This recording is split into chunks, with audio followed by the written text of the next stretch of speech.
Hello and welcome to the fourth and final episode of our interview with Doug.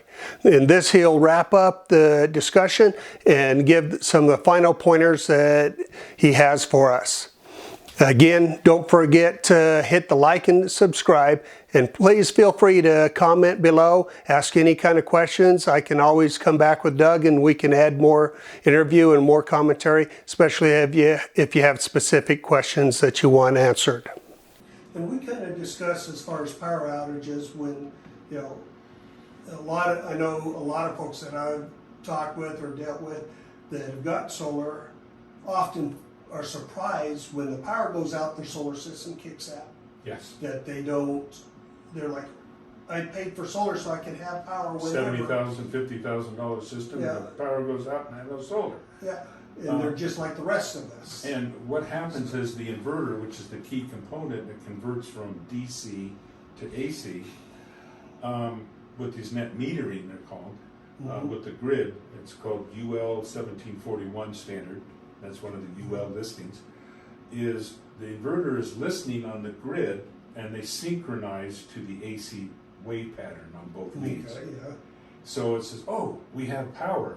So they then sync up, handshake, and if you have excess, it will push energy back into the grid, and the inverter runs.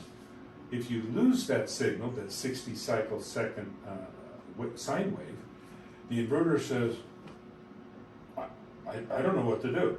I don't have anything to sync up to, and there's no batteries.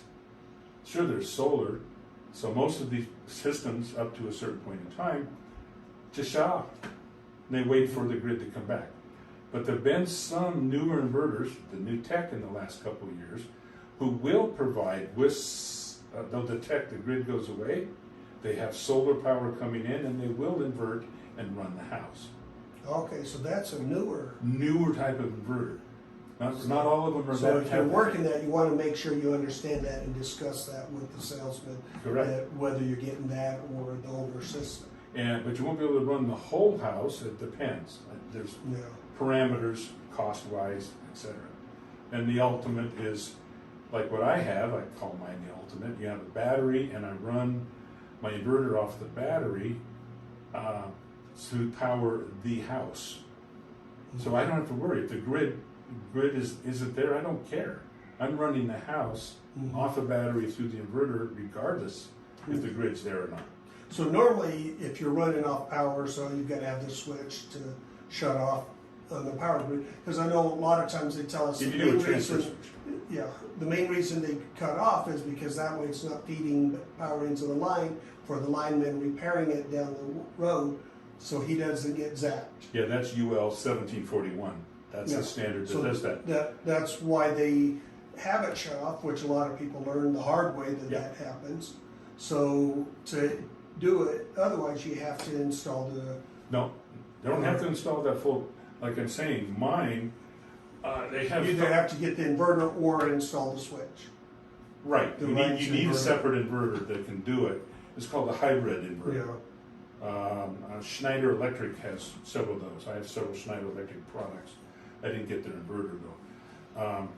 But what they do is they listen on the grid. If it's there, okay, it may use it or may push power back. If it's not, it just merrily powers the house from the battery and from the solar panels.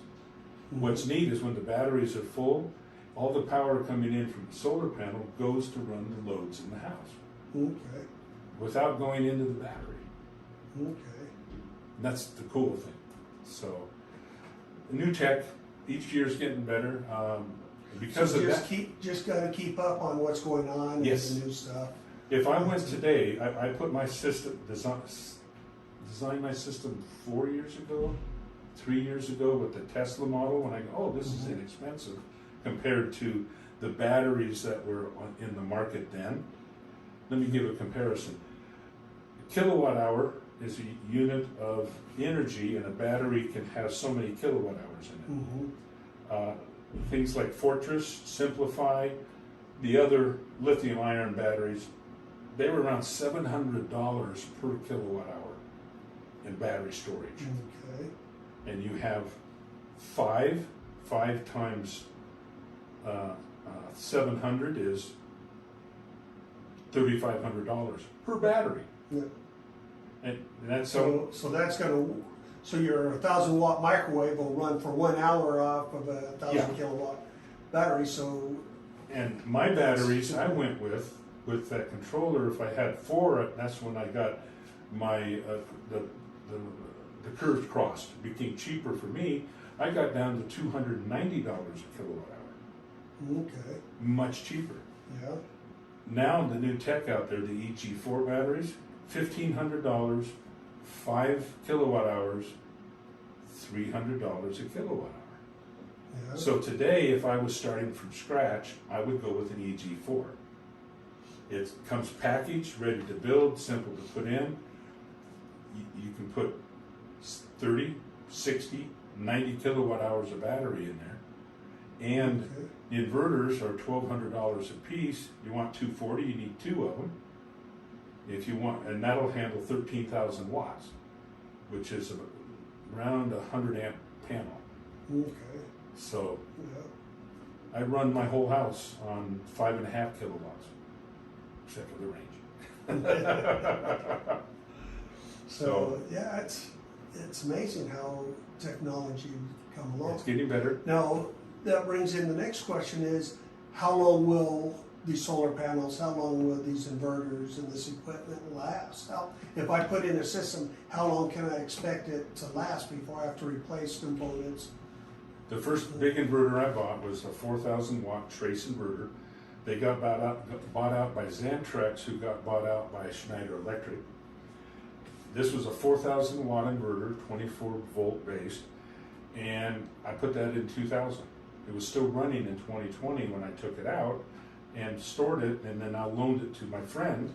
He's now using it. It's 22 years for the inverter. Yeah, that's pretty good. I replaced it with a 2005 5,500 watt inverter, and it's been running.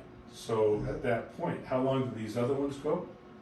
I don't know, but they have pretty good warranties, and a lot of the Chinese ones, GrowWatt, MPPT, EG4, they all seem to be pretty good, the reviews on them. Okay, So how long they'll run, don't know.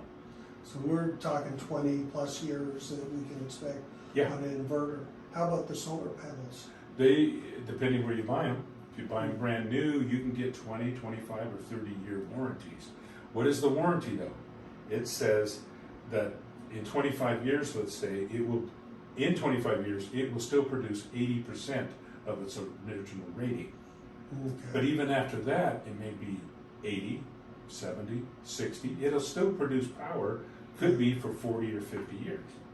okay, Now it comes in your price point of swap out. I have that roof up there with this number of wattage, and the new tech in 20 years from now, I want to take out my old ones and put in the new tech and triple the amount of wattage I have. And they are working on recycling panels. That is the one caveat. Be able to recycle panels, no one really is doing that they very good yet. haven't developed that yet. No. Okay, so when you're saying that the panel will last, 20-year warranty, you're gonna get 80%. So if I have a 10 kilowatt production system in 20 years, I can expect at least 8,000 or 8 kilowatt production. Right. That's what the company says. Now, Other caveat, is the company still in business? The first panels I bought, they're 1,200 watts, 12 panels, 100 watts. That was made by Siemens. Well, they got out of the business. They sold it off to someone else, who sold it off to someone else. But at that point, when I swapped them out in 2020, they were 100 watt panels, and now they were putting out maybe 50%, 50 watts. So that the valuable resource was my roof space. Mhm. And they were inefficient now. So I took them down, put up other ones, even though they still work. I still have So them. it's more efficient, more cost effective to replace them with a panel that's gonna do 250, 300 watts That's what I in did. the same space. So you can, in essence, either increase your production or have less roof coverage. Correct. So I have 300 watt panels now, and where those 12 were.